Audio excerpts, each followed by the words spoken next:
¿Qué es el PRI? Es la principal asociación política, junto con el PAN, causante del desastre nacional en que se encuentra inmerso nuestro país, responsables de la debacle nacional que se ha venido agudizando en las últimas décadas. Este partido, en comparsa con algunos medios de comunicación, se ha encargado de borrar de la mente de los mexicanos todos los latrocinios cometidos en nuestra contra, para que de esa manera su historia no aparezca en el recuerdo colectivo, y así continuar en el poder viviendo de los ciudadanos. Cada 6 años apuestan a la desmemoria, consiguiendo que la gente olvide lo perjudicial que han sido sus gobernantes al frente de diversas administraciones que han dirigido.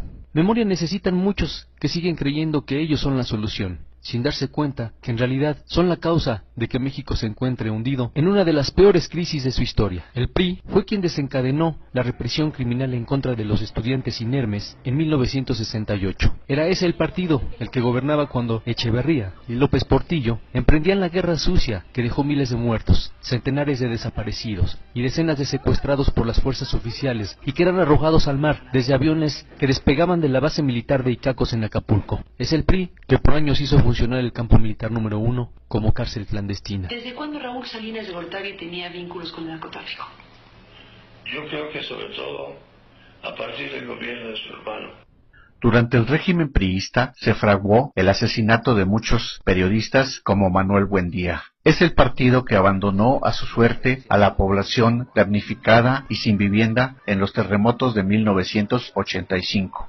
Gracias al PRI, entre 1982 y 1989, el país vivió en una exasperante depresión económica. Gracias a este partido, los fraudes se convirtieron en prácticas rutinarias en las elecciones, principalmente en 1988 y en 2006. En la década de los 80, el narcotráfico infiltra al Estado. El negocio de las drogas comienza a crecer y lo hace con su protección. Gobernadores como Mario Villanueva y otras corporaciones policíacas hacen coalición con el narco.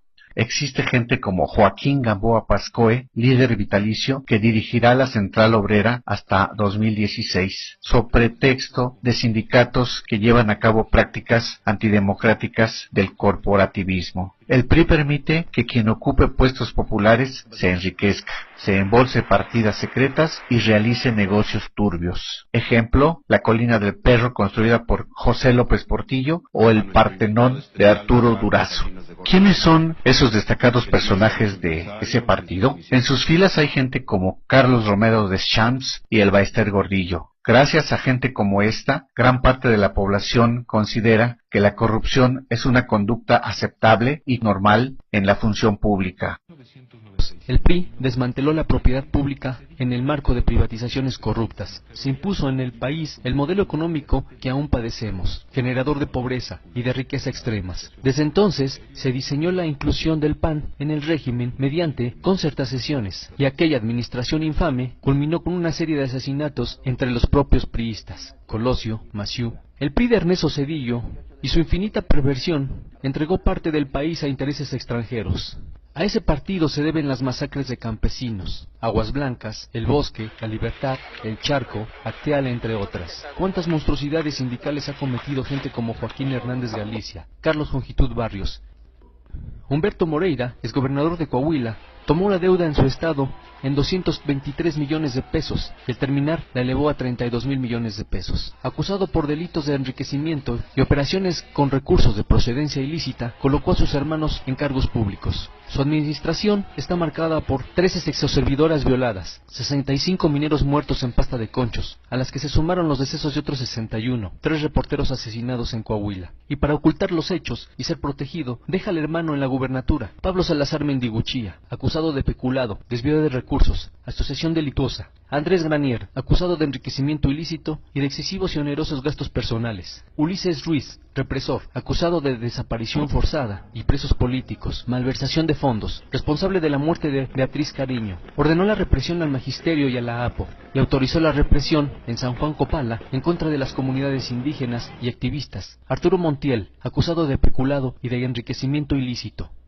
Para los priistas, la impunidad, la corrupción y el nepotismo y la relación con el crimen organizado es parte de la forma de gobernar. Enrique Peña Nieto y su administración, los índices delictivos y la violencia se multiplicaron en forma incontrolada. La entidad se situó como primera en feminicidios, creció el desempleo, se incrementó el número de pobres, se multiplicó la deuda del Estado, destinó miles de millones de pesos de dinero del erario a campañas de su imagen. Arturo Ugalde, presidente de Tlanepantla, se dice que tiene un ingreso escandaloso de 750,000 pesos mensuales. No olvidemos los recientes casos de Tomás Yarrington y su posible relación con la muerte de Torre Cantú.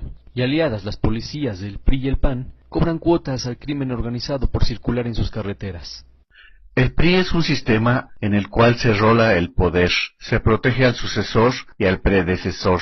Al margen de la ley, es un partido que ha causado la muerte de estudiantes, periodistas, opositores y hasta correligionarios.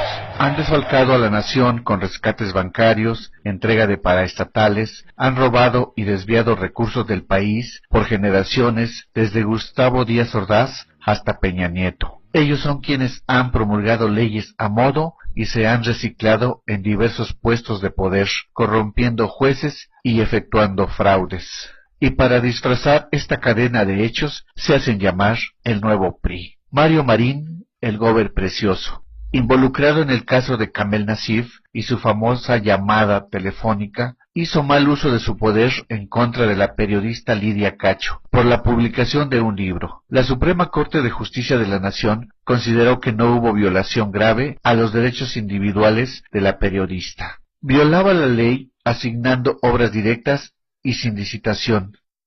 Han Ron, acusado de lavado de dinero, vinculado con el asesinato de los periodistas Félix Miranda y Jesús Blancornelas. Posesión de armas de uso exclusivo del ejército, fundó casas de apuestas como el Grupo Caliente, un hipódromo, un galgódromo, hoteles, centros comerciales y una cadena de centros de apuestas con sucursales en 19 estados del país. Eduardo Burs, su empresa Bachoco, tiene una deuda al fisco de casi 2,000 millones de pesos y fue corresponsable junto con el gobierno panista del incendio en la subrogada guardería ABC, donde fallecieron 49 niños.